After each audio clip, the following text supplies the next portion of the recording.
Good morning, tribe. Today I want to share with you the 3 steps to stop stress eating. So this comes off the back of a session that I had with a client yesterday, and she'd gained 7 centimeters. And of course, being her coach, I freaked out. Like, how did you gain 7 centimeters? And after unpacking and digging a little bit deeper, we found that she was binge eating. So this isn't an uncommon problem with my clients because they come to me with the fact that I've got that life coaching background. So it's not just I'm a trainer that tells them they can't do this and they can't do that. I actually start to unpack with them, well, why are they doing this kind of behavior? So for her, if I had let her keep going with her current behavior, she'd put on more than the 5 kilos that she's already put on. So she's put on 5 kilos from binge eating. And if I let this keep going any further, then it's going to be 10, 15 kilos, and it's going to be much, much harder for her to lose the weight. So how did we get to the bottom of this, and how did we put these steps into place? So first of all, we need to stop. So she's going to practice this next method every single time that things are happening. So the first part is to stop and realize, well, what is the trigger? What is causing me to binge eat? So as humans, through a general day, we'll have 12 different emotions. 8 of those are negative. So if you indulged in stress eating behaviors like binge eating, then you've got 8 emotions during that day that are going to be negative. That's a lot of times that you're susceptible to binge eating. And then the other 4 are the positives. So what I'd like my clients to start to do is to start at realizing that stress is part of life, or you're always going to have problems. You're just going to have bigger, more creative problems if you solve the ones that you already have. So realizing that, yes, stress and negative emotions are part of life, that you don't need to indulge in them, and that 4 of them are going to be positive. So start to flick them around a little bit and go, well, no, okay, I understand that I'm stressed. I know that that triggers binge eating.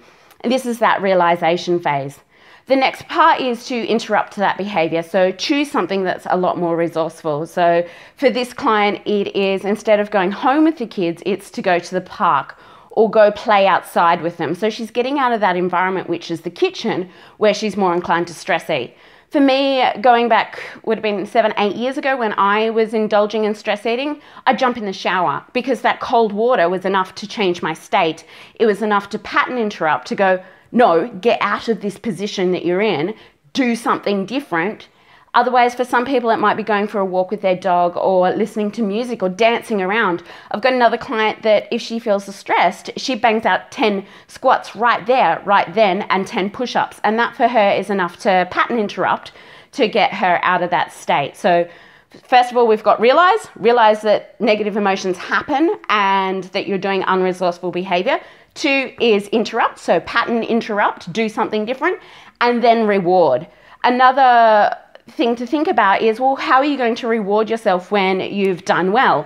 And we started with this particular client to do a sticker sheet. So every day that she didn't binge eat, she got stickers, but we found that that no longer is working. So our next step is to, if we pattern interrupt, we realize the behavior and we stop, then when she loses 30 centimeters, she's going to get a Pandora bracelet. And for her, that's a big enough reward. That's a bit of an indulgent. Pandora bracelets are not a necessity to life, but they're pretty. And what that's going to be is an anchor on her wrist. Every single time she sees it, she's like, I've started a new behavior. I've started getting better. And that is her anchor to those good feelings that she has. So her reward once she loses those 30 centimeters is to reward herself with that Pandora bracelet. For me, it was my Q clothing. If I went for a string of 30 days without binge eating, I would put a sticker, and 30 stickers would equal a piece of Q clothing. So whatever habit you're trying to break, reward it when you do well. And I'd love for you guys to pop up in the comments below your strategies. What do you do